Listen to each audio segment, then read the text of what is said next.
Hard Hat Hustle. I'm Chad, and we're here to give you industry insights and news around home renovations, repairs, construction, and real estate.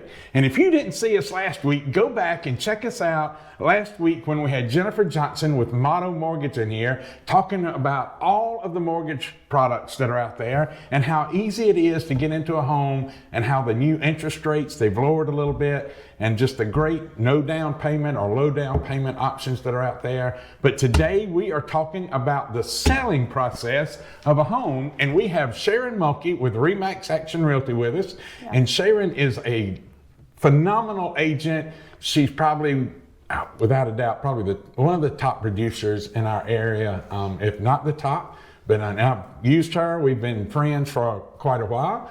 And so anyway, Sharon, tell us a little bit about you and your family and just... Okay. Well, let's see. I'm married for 35 years. Wow. My husband is Mark, and we've been in Greenwood now going on 18 years.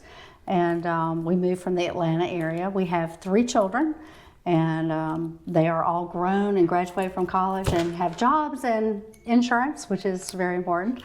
And so it's nice to get them off the payroll, right? Exactly. And we have 1 grandchild, little boy, 16 months old, and we have one on the way.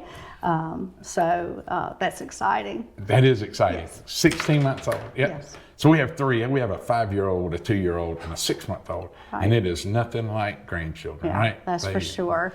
Yeah. So where do they live? Do they live here in town, or do they live out of town? They are actually the closest. They're in Rock Hill, and then I have a daughter in Fort Lauderdale, and then a son in Nashville. But we're trying to get him back to Greenville. He lived in Greenville for several years, so we're working on that. Well, that's good. Yeah, Nashville's a little ways away. Yes. Try to get them back. That's right. Like to have our children close to us. That's without exactly a doubt. Right. So. But 34 years, that's amazing. Yeah. Married 34 Time flies. years. It does. Quickly. Really does. Yeah. It really does. He must be a saint. No, I'm just speaking. He puts up with me.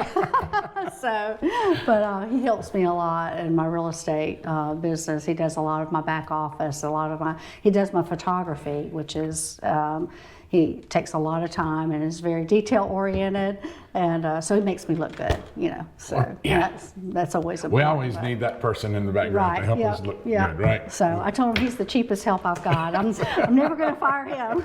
So anyway. Well, that is fantastic. I joke around with him all the time. But he was a home inspector too for a little while, right? He was. So he's he kind had of been around. But... Yeah, he did. He had a home inspection business for about 15 years. And then has since sold it. He had the ADT home security business here as well. So, yeah.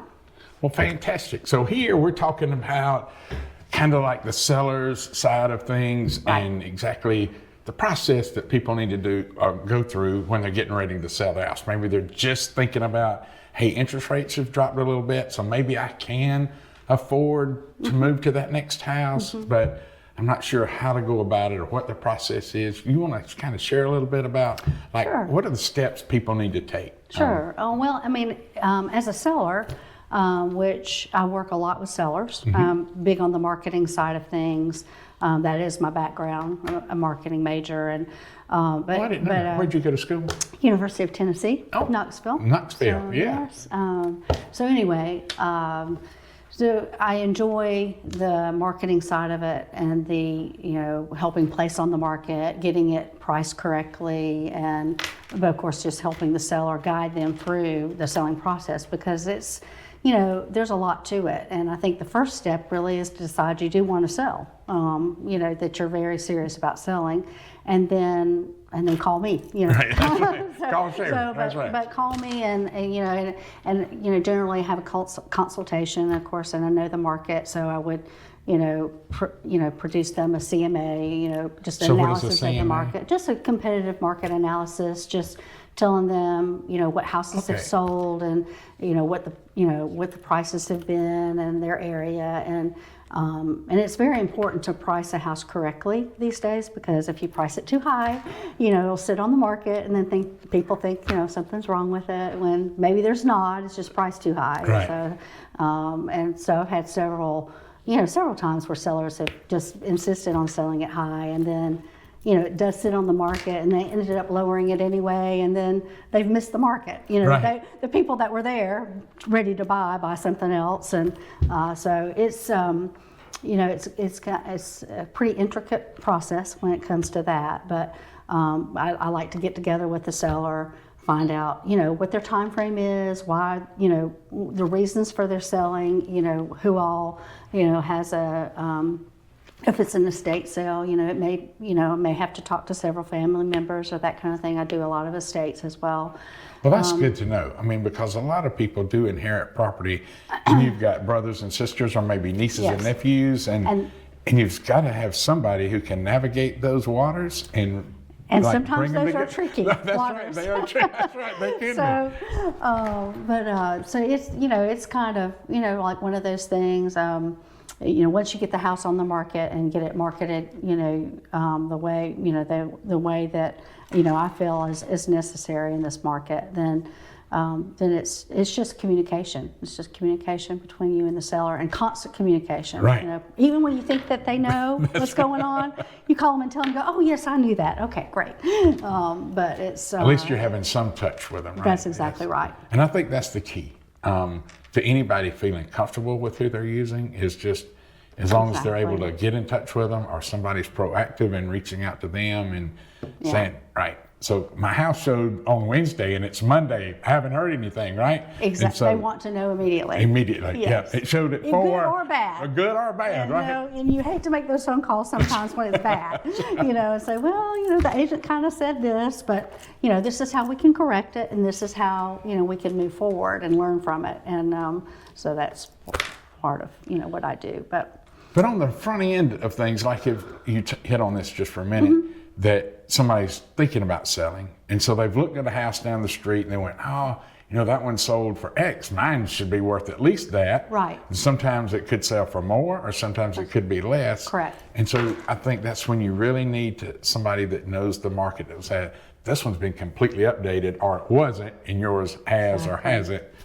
So do you run into a lot of that? I do run into that, and I think that, I've been with sellers that, they start spending money immediately, and they may be not spending the right money. They may be doing some upgrades or some changes that are not going to get them or gain them any money in the marketplace. So I like to meet with them before they do anything, go through the house and talk to them about comparables, and then we decide as a group, whoever's involved, then we decide, what needs to be done. And there are times where I call a contractor, like yourself, and I have done that with you, and that you would come in and, and look at some things that I've seen, because I know what buyers want, and, they want, good HVAC system, they want a nice roof, they want a newer roof, or, some of the major things that we can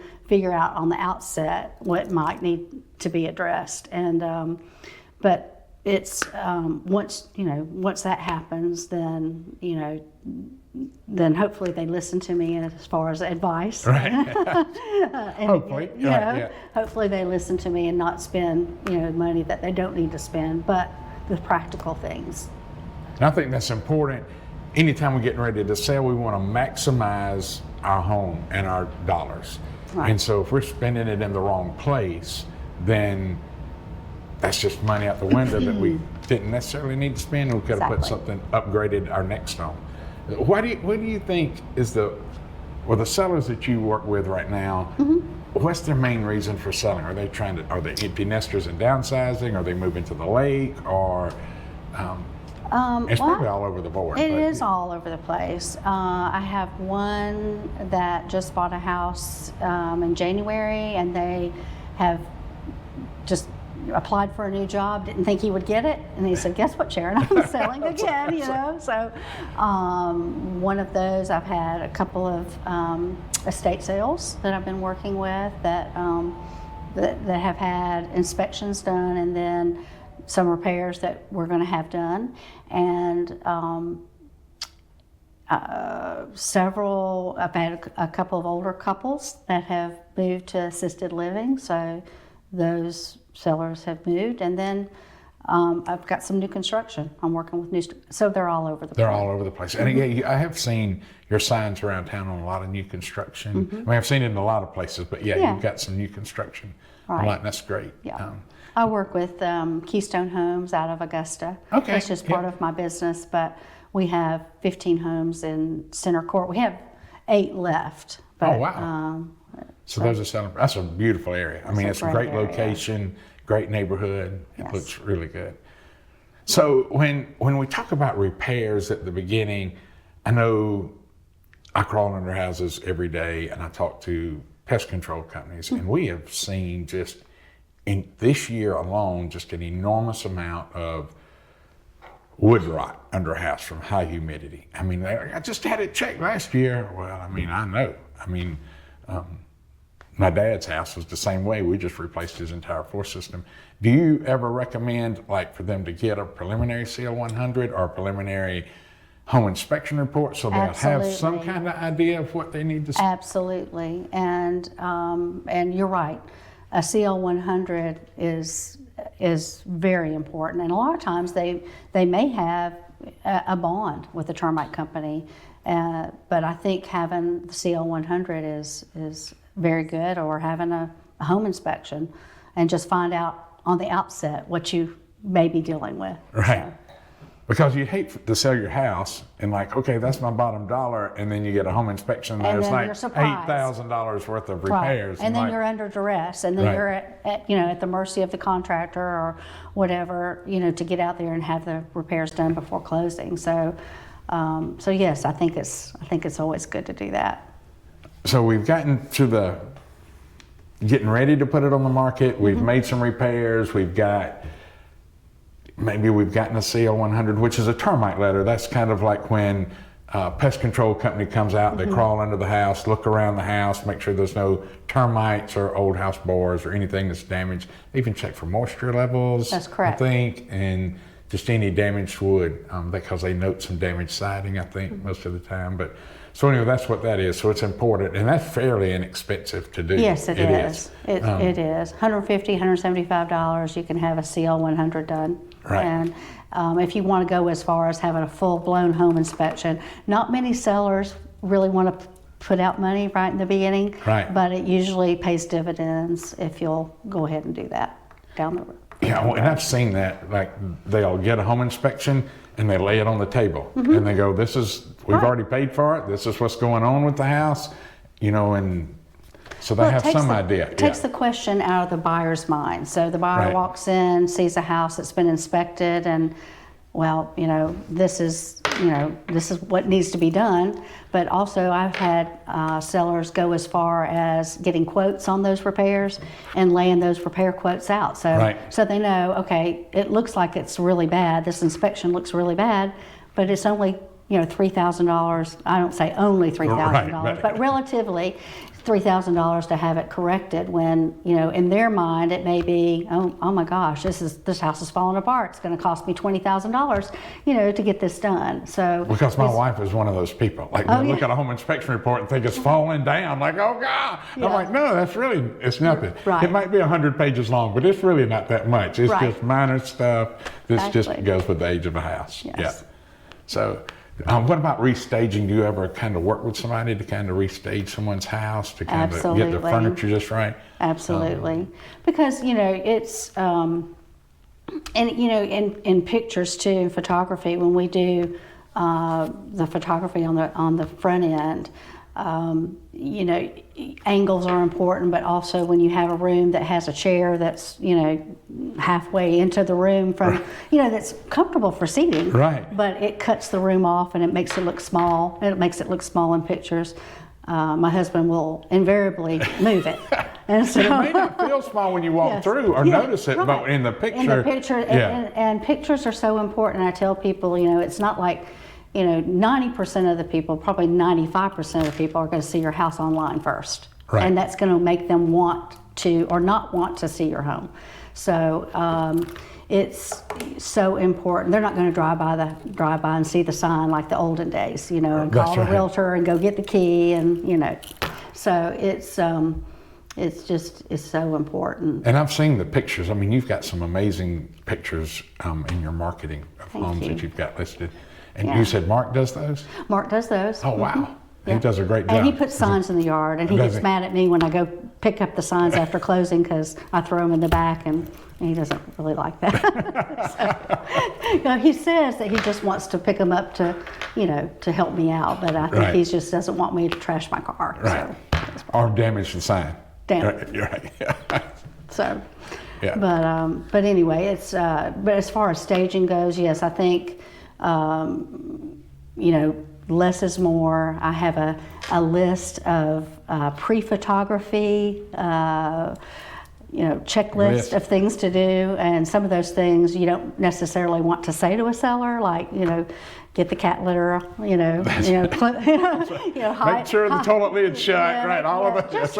Just little things, but also clear your counters, take some of your personal things away, just because you don't want to have 100 pictures on the refrigerator. Because I've seen, as a buyer's agent, I've taken buyers into homes and they stop at the kitchen and they look at the pictures for 30 minutes and then they don't look at the house. Oh, wow. They're I think I know her, or I know him, or gosh, I didn't know Our they kids had went to school together, right? And they go, oh gosh, we got to go. We got next appointment, and they don't have time to look at the house, and it's happened. Oh, I'm sure. Yeah. But besides that, you want the buyer to be able to come in and see the house and picture themselves living Right. there, and not not too many personal things around. So, I mean, we hit on this a little bit about marketing and online. Like, things have evolved, I'm sure. Changed a lot. Right. Changed a lot as far as marketing a Yes. home for a seller. Right. What are some of the biggest changes? I mean, I think you hit a little bit on it. Everybody sees it online first, Sees right? it So what online are first. some of the Well, biggest changes? And I think it used to be that you would call, you'd call the agent, you'd get the information, again, I kind of joked around getting the key, but Right. the universal super boxes that we all get in, use our phone to get in now, that wasn't always the case. And so I think the communication part of agent to agent, when an agent is showing a property, like I had 2 showings today at 2 of my properties out at the lake. And of course they texted and said, can we show the house? And I said, Right. of course. But there's a manual system that they can go in. It'll automatically send me a text from the MLS system. Oh, okay. So I can automatically approve it if I know the house is vacant or I know it can be shown. But I personally will call that agent back and talk to them a little bit about their buyer, what their situation is, are they moving? Do they have a house to sell? They're pre-qualified, Right. Those kind of things. But also tell them a little bit more about the house, about, it's got a new roof. The other one had, a boat slip, that wasn't, maybe listed way down in the listing, but Right. if that's important to your buyer, and try to get some information that what might, may be important to them to help them, Right, because we're in a the drive-through house. mentality, right? We We just are. skim Yeah. that over, and so it's something easy we could overlook. But that's So, but I think the communication thing has been lost, in this automated world. I think that we live in, and That's right. people they want information quickly, and if they don't get information quickly or get into the house quickly, they're going to They move move on to on. the next one. So Yeah. I try to be right on top of answering my phone. Right.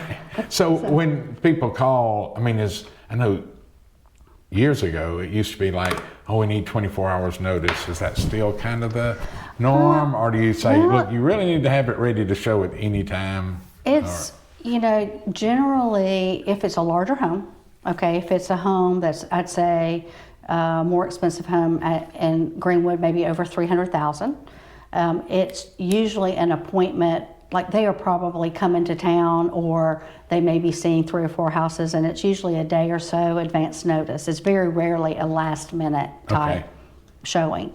But for, I would say the lower priced homes, and if it's, of course, if it's vacant, a lot of times they can see it any time, but they still have to have notification. Right. But what was the So question? when you talk to your sellers, do they want a 24-hour notice before the house is sold? A lot of sellers like a 24-hour notice. However, you don't want to miss a showing if you have somebody that is wanting to get in that afternoon. And I've had situations where people who come to town look at other properties, and they all of a sudden something pops up, one of my listings or something that they didn't see before. So I always tell my sellers, kind of be ready for a couple hours or 3 hours if you can mentally, just because we don't want to miss a showing because of not being ready. Because if they are in town ready to buy, a lot of times they don't want to miss. Like I had somebody come in from Hawaii one time, and they came in, they flew in, we looked at 4 or 5 houses that weren't the house that they wanted. They hopped on a plane, went back home, the perfect house came on the market.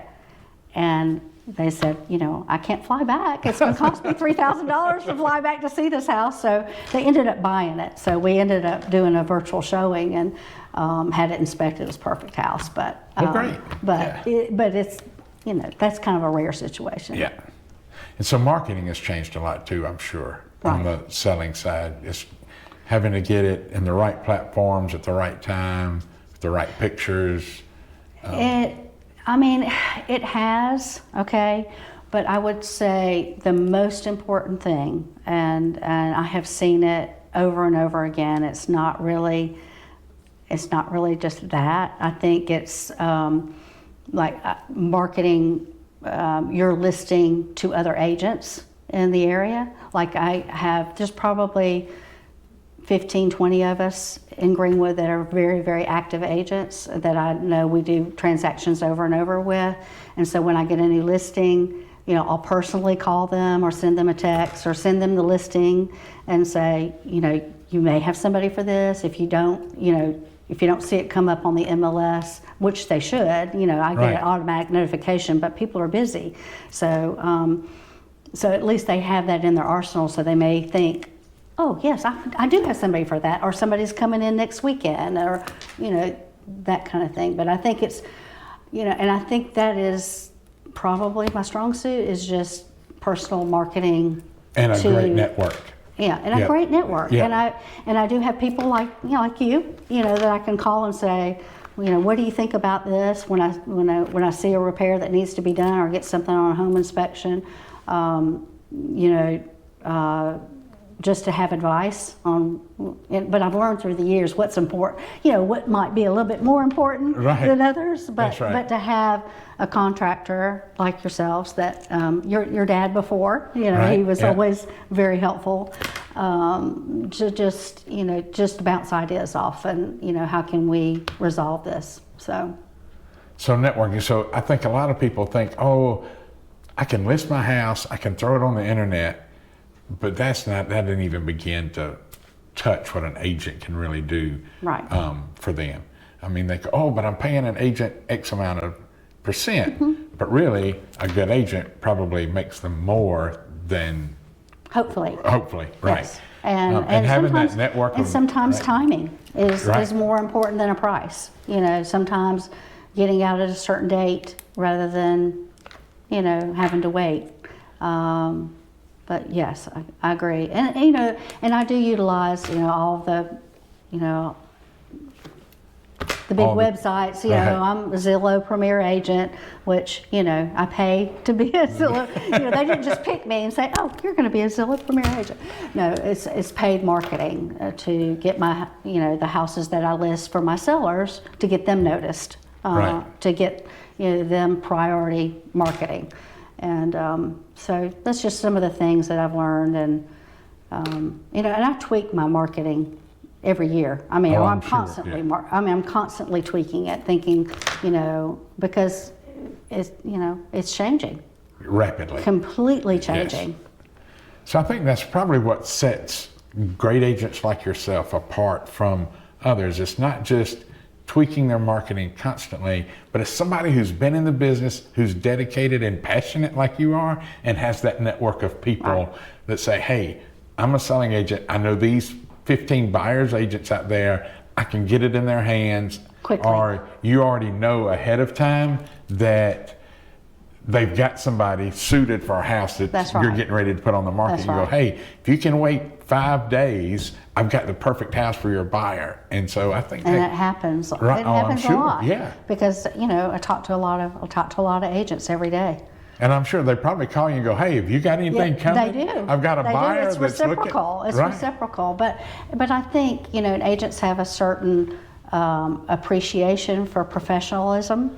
And I think they know that, they know that I'm going to be cooperative. I know that they're going to be cooperative. We're going to try to get it done for all parties and in a fair way. And I think agents know that. And I think they know that about me. Hopefully they do. I've heard that, but I think they want to bring their buyers to listings that I have because they know that we'll get the job done right. And that says a lot. It's not just agent to agent, but I think it's homeowners. I think it's contractors. It's home inspectors. It's what sets great people apart in their profession is that it's not about them. It's about their clients. Exactly. It's about what's best for them. And they don't put themselves ahead of their clients. They're like, you know what?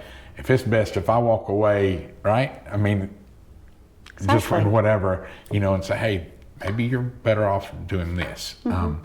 And I think that's what really sets it apart. Mm-hmm. And I know that you've done that. I've seen you do that. Like, you know what? It doesn't matter. Just go ahead and take care of it. I'm going to pay for this, whatever, because the buyer wants it and that's going to make this deal work. So it's not like, your checking account isn't first. It's your clients and their needs and wants. That'll all take care of itself if Absolutely, you do the right thing. So that goes a long way. And other top agents are probably very similar, and it's nice to work with those professional people. Right. And well, that is fantastic. Well, Sharon, I appreciate you so much coming in today and chatting with us and sharing tips and insights into the selling world. So tell us, how can people find you? Are you on the what are your website, telephone number? What's the best way to reach you? My phone number is 864-554-5737. 5737. 554-5737. That's right. Yep. I have a desk phone, but it's never even been hooked up. That's right. 20 years. Nobody uses a desk phone anymore. And then, my email is Sharon@GreenwoodReMax.com. Sharon@GreenwoodReMax.com. And y'all's office is right across the road from the Lander track. Right. Right, 2 doors down from the Dixie. Yeah, Dixie Driving. Yeah. So, but my phone is, I'm always available to talk. If I can, I'll call you back, and that's the best way to get a hold of me. Well, fantastic. Well, again, thanks so much for coming in. Thank you. And so we appreciate you tuning in and listening to Sharon and all about the selling tips and techniques. But if you would, please go ahead and hit that subscribe button on YouTube. Follow us on Facebook. Send us an email at hardhattips@gmail.com and let us know what you want to hear about. But again, thanks so much. Hard Hat Hustle. Until next time.